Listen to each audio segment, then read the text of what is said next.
Hello, what's up, Tiny Tony fam? Today is Thursday, December 4 na? December 4, 6 PM na ngayon, and lumabas kami ngayon ni Faye. Ayan. Kasama namin si Kaden. Ayan, si Kaden. Anyway, labas kami. Tingin namin yung nightlife dito ngayon sa Richmond. Christmas na.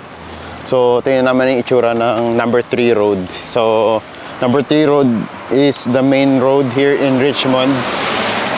Tsaka ang dami ng Christmas lights. Ayan, tingnan natin. And first of all, muna kami. Bili kami ng drink before we go around. Ayan o, makita nyo dyan. Ayan yung Christmas tree dito.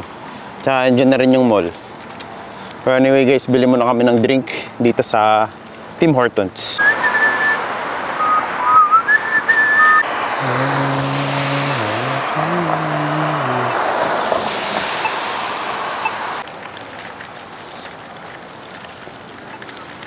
Yun o, ang ganda City Hall. Ayan na guys, punta rin pala kami ng City Hall. Ayun, maganda yung City Hall. Ano yung love?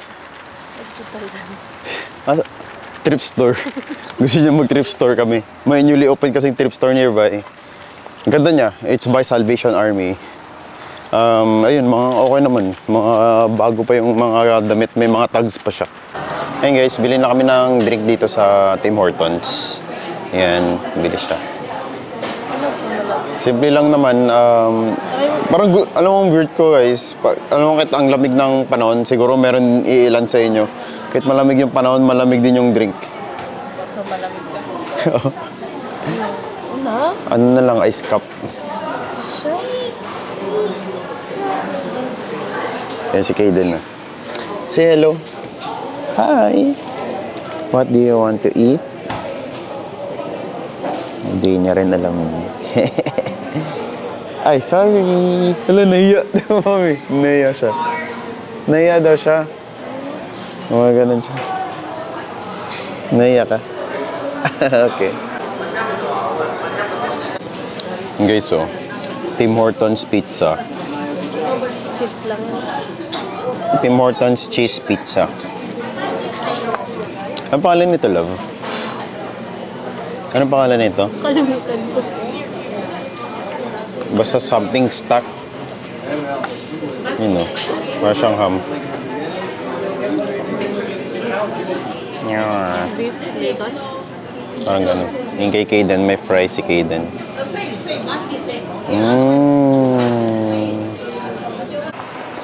Kaden, what's that? Dapat doon ka sa kabilang dulo. Kasi kabilang dulo, retake. Okay, sige, let's go. Wow.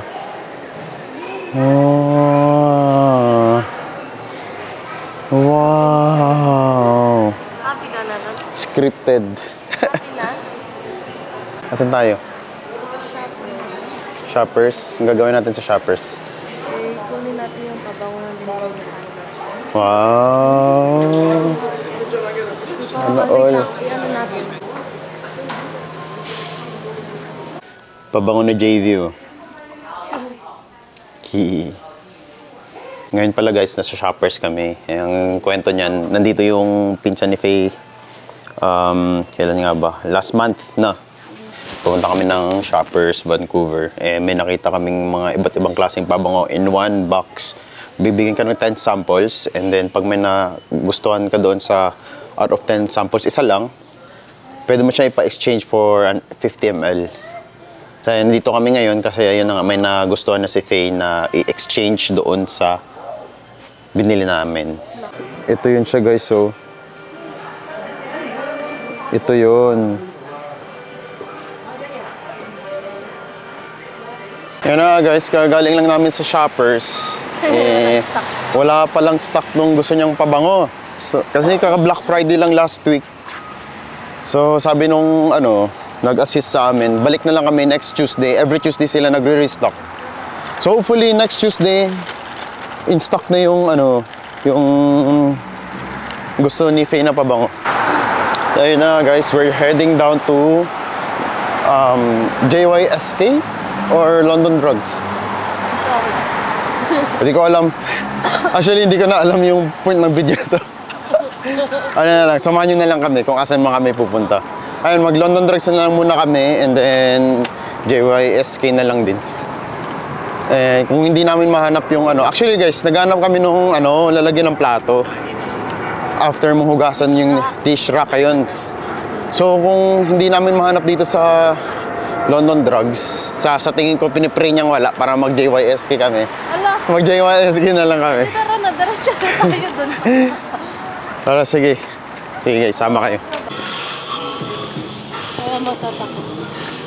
Hey guys, yun, dito na kami sa Lansdowne Mall. Sa parking lot kami ngayon. Ayan, dyan Best Buy, Dollar Shop, JYSK, Slip County, yung mga ganyan. Pero punta namin dito is JYSK. Ayan, ngayon lang kaming naglakad pero syempre may bata pa rin naman. Ngayon na lang kami ulit naglakad na ano. Walang kasama mga bata. Ito yung kanina tingnan. Ganda ng lighting dito.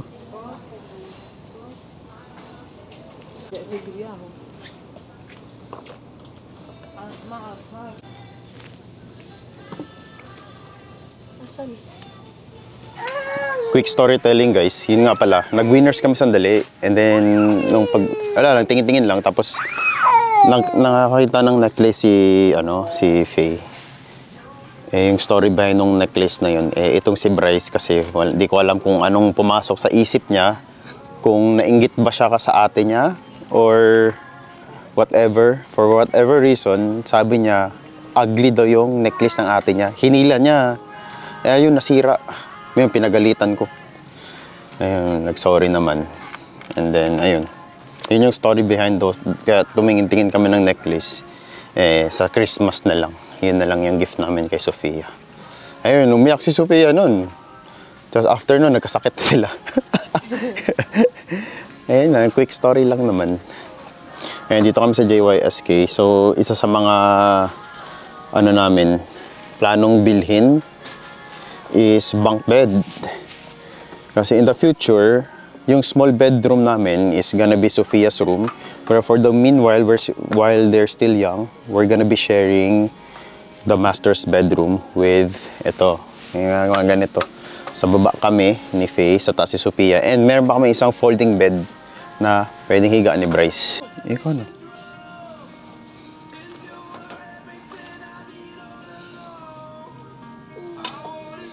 Okay ba? Nangangalaw dito. Di naman. Actually, mayroon lang kasi mga loose screws doon. Yung mga isa stainless side. Na ito na. So, ito na lang. Alam mo guys, ang mahal talagang mga furnitures dito. Hindi siya mura. Kahit kahit merong option na yung hulugan, pero alam mo, pag nandun ka na sa point na nag-loan ka ng gamit, yung feeling na may bayarin ka every month, di ba? Mas maganda yung wala. Pero ayun. Punta lang kami ng JY for Inspo. Hindi, bumili kami ng may binili kami.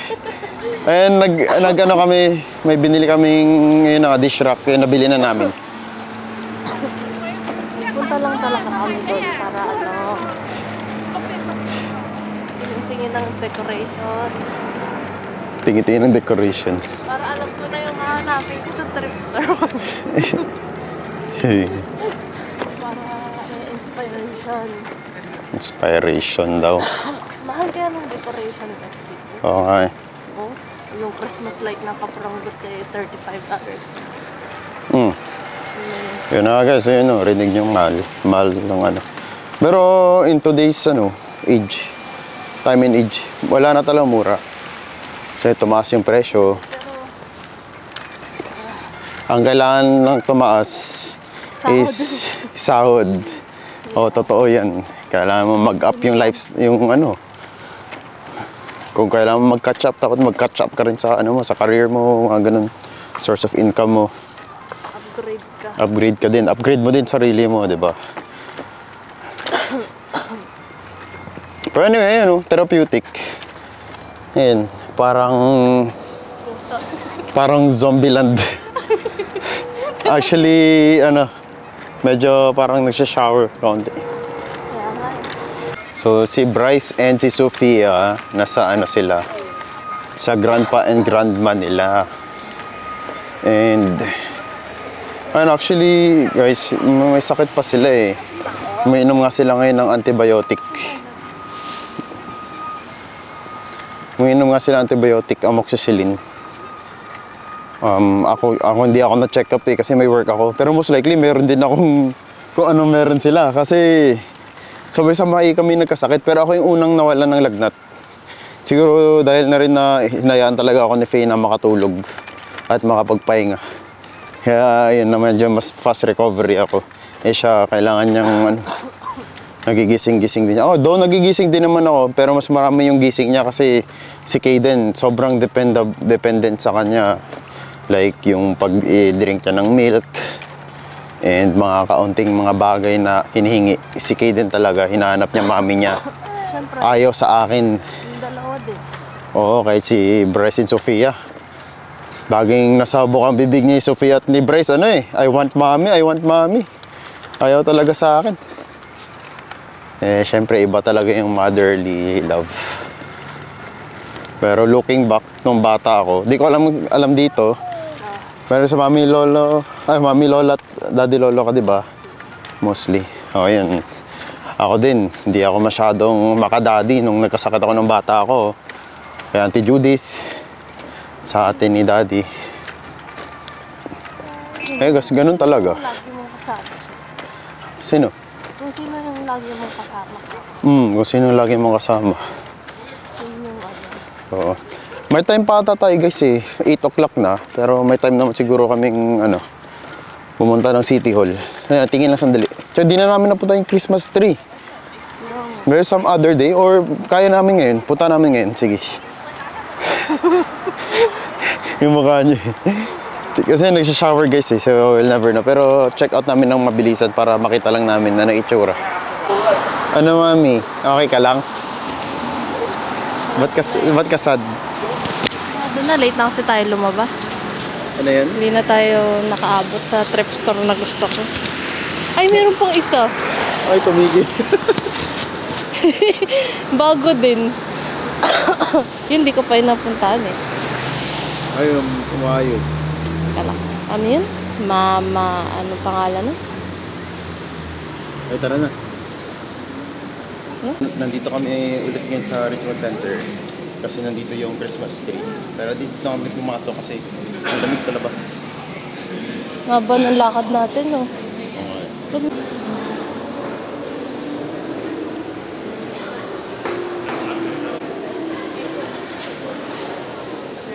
Nga pala guys, ayan, nakita niyo yun doon kanina, binidyoan ko.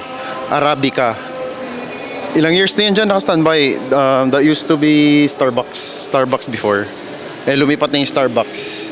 Eh, actually, mas maganda na rin yung Starbucks ngayon kasi meron na silang parang dine-in. So, ayun na.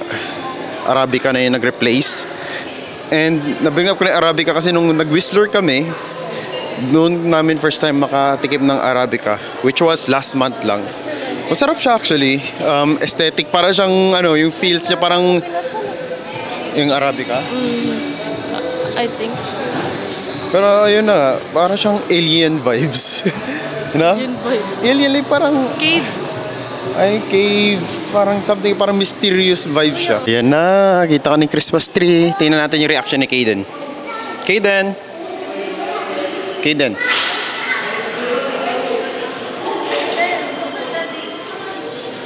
Kaden, look. Whoa, what's this? What's that?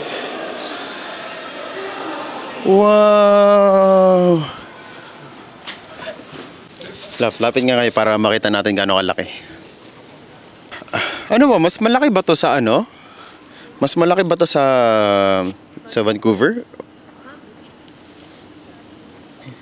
Apparently guys, this is bigger than the one in Vancouver.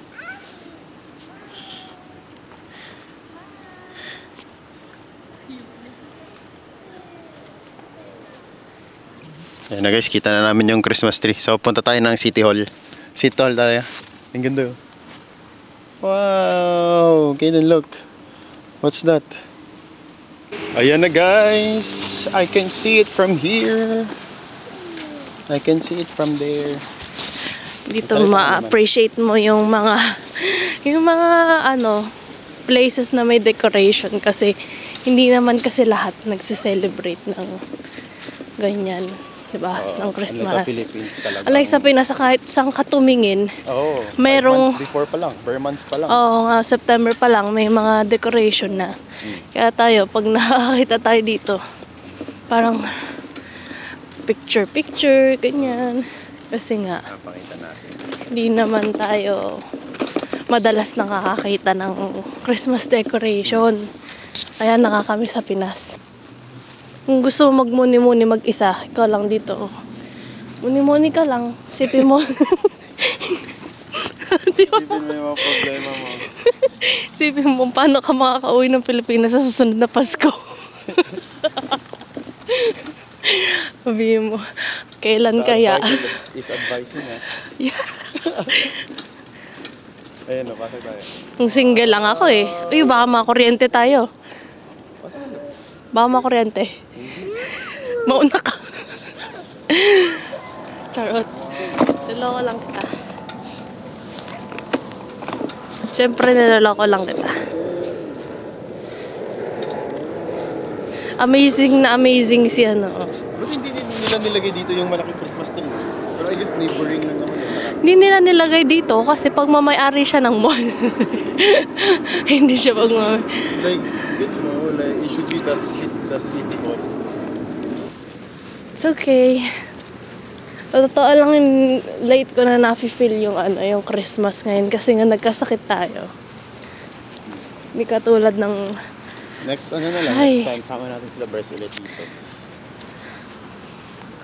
sabi nga ni Sophia, Mami, hindi ba tayo bibili ng mga regalo? Hindi ba tayo magde-decorate? Iniisip ko yung pagod ko eh. Ano yung kinukwento ko kanina? Ano yun? Yung bahay na tinitira natin. Ayun nga guys, actually, kasi since tinira na namin yung apartment na tinitira namin ngayon, mas mura siya, syempre. Kung magre-rent ka ngayon, nasa 2.8 na yung 2 bedrooms. Ngayon pinabayaran namin mga 1.9 per month. Pero ang downside lang kasi sa building namin is old building na nga siya. Like nagmo-molds na yung wall, kailangan mo talaga ng dehumidifier and regular airflow. Saka linis. At saka linisan mo talaga. Ayan. Pero syempre, prevention is better than cure. And how do you prevent that? Wala kaming magagawa. Old building na siya. Actually, common reklamo na yan sa amin. Pero ngayon, ina-action na nila. I guess ito na yung the way nilang isolve yung problem. Ito ngayon, may construction na nangyayari sa yung wall namin. Parang di ko sure anong ginagawa naman. Nire-replace ba or dinadagdagan? Siguro to prevent the moisture or hindi ko alam anong ginagawa nila sa wall actually. Pero merong construction na nangyayari ngayon. Alam mo may downside din no kung nasa corner tayo. Bakit? Yun nga kasi Yung moist. Pero guys, syempre, nasa corner kami kasi yung corners lang yung may 2 bedrooms. Pero ayun na nga. Ito, construction na yan. Nandyan na. Sa side ng gilid ng bahay namin yan. Ayan. May construction ngayon. Grabe aga ng hindi naman maaga. I guess kasi late din kami nagigising. Pero ayun, may kumakalampag na. Alarm clock namin yan. 8 a.m. Oo, pero syempre it's for the better. Sana nga masolve na yung mold problem namin. And if not, we'll just do our best to manage it. Magbabay ka na. Bye-bye! Wala palang gamot dito, ate. Hindi mo pala dinala. Ito ka na lang muna. Balik ka lang bukas, ha? Say, Mami, I love you. Thank you. Bye, Pricey. Cellphone mo. Okay. Cellphone mo. Ay, nagbabay. Kaya na nga, guys. guys, dito na muna magtatapos yung vlog namin. Next time ulit. I hope you guys enjoyed. See you next time.